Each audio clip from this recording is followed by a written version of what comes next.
DeepSeek শখের বশে খোলা একজন ফান্ড ম্যানেজারের এই কোম্পানি বর্তমানে ইউএসএ টেক ইন্ডাস্ট্রির স্টক মার্কেট থেকে $1 ট্রিলিয়ন গায়েব করে দিয়েছে অ্যান্ড আমেরিকার ইতিহাসে একা একটা কোম্পানি স্টক মার্কেটে এত বড় ধাক্কা কখনো আনতে পারেনি। বাট এগুলো থেকে ইম্পর্টেন্ট কথা হলো এই ডিপসিকের ফাউন্ডার লিয়াং ওয়েনফেং কি উদ্দেশ্য নিয়ে এই কোম্পানি খুলেছিল অ্যান্ড কাদেরকে সাথে নিয়ে সেই কোম্পানির এআই মডেল তৈরি করেছিল, সেই গল্প আপনাকে সত্যি অবাক করবে এবং তার গল্পটা অনেক শিক্ষণীয় বটে। লিয়াং ওয়েনফেং চায়নার গুয়াংডং প্রদেশে বেড়ে উঠেছেন, যেটাকে চায়নার সিলিকন ভ্যালি হিসেবেও কনসিডার করা হয়। মিডিয়া রিপোর্টস থেকে জানা যায় তার বাবা ছিলেন একজন প্রাইমারি স্কুল টিচার এবং সে চায়নার জেজিয়াং ইউনিভার্সিটি, যেটা চায়নার ওল্ডেস্ট এবং বেস্ট র্যাঙ্কড ইউনিভার্সিটির মধ্যে অন্যতম, সেখান থেকে ইনফরমেশন অ্যান্ড কমিউনিকেশনের উপর ব্যাচেলার্স এবং মাস্টার্স ডিগ্রি অর্জন করে। তবে সে তার ক্যারিয়ার স্টার্ট করেছিল হেজ ফান্ড ম্যানেজার হিসেবে। হেজ ফান্ড ম্যানেজারের কাজ বেসিক্যালি স্টক মার্কেটে ইনভেস্টরদেরকে টাকা পয়সা কোথায় বিনিয়োগ করা উচিত,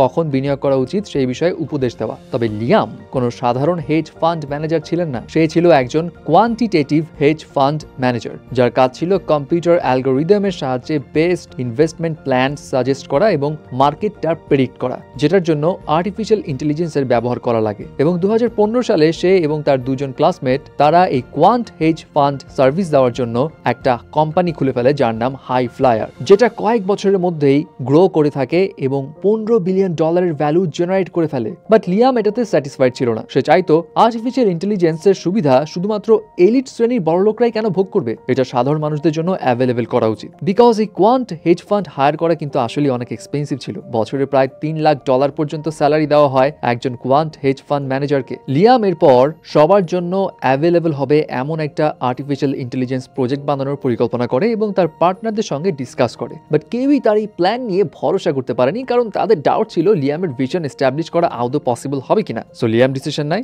একলা চলো রে। এবং জাস্ট শখের বসে সে 2021 সালে 10,000 পিস এনভিডিআর 800 চিপস কিনে। তার কলিগরা তার এই কাণ্ড দেখে যদিও হাসাহাসি করছিল, বাট কে জানতো লিয়ামের ভিশন কতটা সলিড ছিল। এবং 2023 সালে সে শখের বসে সাইড হাসল হিসেবে তার ডিপসেক কোম্পানিটা খুলে বসে এবং $1.4 মিলিয়ন এই কোম্পানির পক্ষে বেশি স্যালারি দিয়ে এক্সপেরিয়েন্স টেক এক্সপার্ট লোক রাখা পসিবল ছিল না। সো লিয়াম এখানে কি করতো? লিয়াম চায়নার দুইটা টপ ইউনিভার্সিটি, পেকিং ইউনিভার্সিটি এবং তিসিংহুয়া ইউনিভার্সিটি থেকে পিএইচডি স্টুডেন্টদের হায়ার করত, যাদের ইন্ডাস্ট্রিতে এক্সপিরিয়েন্স তো ছিল না, তবে তারা ইন্টারন্যাশনাল একাডেমিক কনফারেন্সগুলোতে তাদের কাজের জন্য অনেক অ্যাওয়ার্ড পেয়েছিল। এবং এরকম 9 জন পিএইচডি স্টুডেন্ট নিয়ে সে তার কোম্পানি রান করে স্টার্ট করে। বাট এখানে ধাক্কা তো একটা বড়সড় তাকে ফেস করতে হয় যখন ইউএস গভর্নমেন্ট নিষেধাজ্ঞা আনলো যে চায়না এনভিডিআর লেটেস্ট চিপ H100 ইউজ করতে পারবে না। বাট ডিপসেক নতুন একটা সলিউশন নিয়ে আসলো। ওই যে লিয়ামের কিনা সেই 10,000 পিস পুরনো এনভিডিআর H800 চিপস যে ছিল, সেটা নিয়েই তারা তাদের এআই মডেলদের ট্রেন আপ করতে লাগলো এবং মাত্র $5.6 মিলিয়ন ইনভেস্ট করে তারা বানিয়ে ফেললো ground breaking AI model DeepSeek V3 এবং ডিপসেক R1 ভার্সন, যেটা এখন পুরো দুনিয়া জুড়ে তোলপাড় সৃষ্টি করে ফেলেছে। ইনফ্যাক্ট এই ডিপসেকের কারণে গতকালই কেবলমাত্র 500 জন ওয়েলদিয়েস্ট মানুষজন সমষ্টিগতভাবে $108 বিলিয়ন স্টক মার্কেট থেকে হারিয়ে ফেলে। এন্ড এখানে ইন্টারেস্টিং বিষয় হচ্ছে এই ডিপসেক তাদের এআই মডেলের যেই কোডগুলো রয়েছে সেটা ওপেন সোর্স করে রেখেছে, অর্থাৎ যে কেউ তাদের এই কোডগুলো ব্যবহার করে এআই মডেল ডেভেলপ করতে পারবে, সেটার বিষয়ে অনেক ডিটেইলসে অ্যানালাইজ করতে পারবে। অ্যাকচুয়ালি লিয়ামের টার্গেট ছিল না কখনোই এই এআই দিয়ে বিজনেস এস্টাবলিশ করা। যদি থাকতো তাহলে সে এই কোডগুলো ওপেন সোর্স করে রাখতো না। তার লক্ষ্য ছিল চায়না, যারা সবসময় এআই দিক দিয়ে ইউএসএ থেকে পিছিয়ে পড়েছিল, সেই জায়গাটা কভার আপ করা, এবং যার কারণে সে এইটাকে বিজনেস প্র্যাকটিসের থেকে বেশি কালচারাল প্র্যাকটিসের দিকে নিয়ে যাচ্ছে,